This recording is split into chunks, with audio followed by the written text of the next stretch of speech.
Hi everyone. Today we're going to talk about ancient Egypt and the Nile civilization. So let's get started. So, why is the Nile important? Well, the Nile River is a river that flows in northern Egypt, as shown here, and the Nile River floods yearly. And this flooding created fertile, rich soil for to enable farming. And remember from the previous videos, a lot of early civilizations began near rivers because rivers enabled farming to happen. They created fertile soils for farming to develop, and farming was a big thing to create food surplus for other labor specialization to begin and for civilizations to expand and become more complex.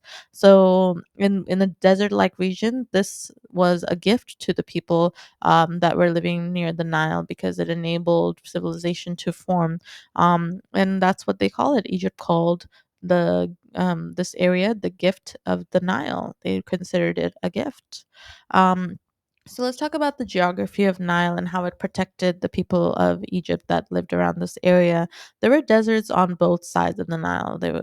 Even today, it's such a desert-like area, and the Nile not only provided water and enabled farming, they also enabled people to use the Nile River for transportation and trade through sailboats. There were many cataracts within the River that also slowed down the invasions from invaders. So it also protected the people that were living around this area.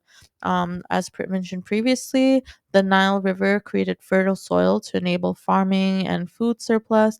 And people also used the Nile to create irrigation canals to water their crops. They grew crops such as wheat, barley, and vegetables to feed their people. And the surplus of food led to more population growth and more of a complex society with labor specialization. The pharaoh was the leader of the government. It was the king of the people, but they were associated with God. They were also thought of related to the gods and very close with the gods that they believed in. There was a centralized government ruled by the pharaoh, and the pharaoh collected taxes from the people and built. There were lots of monuments built. Praising the pharaoh or worshiping the pharaoh. The pharaoh was a very important person in these regions. Um, they also believed in the afterlife. Not only did they believe in many gods within these regions, they had a strong belief in afterlife, and you can tell from how they treated the dead. They with dead bodies, they mummified the bodies and they preserved the bodies so that the bodies could move into the afterlife. And within these temples that they would put the bodies in, within the pyramids, there was lots of art on the walls and even on the tombs that represented what they believed and what would happen to these bodies in the afterlife.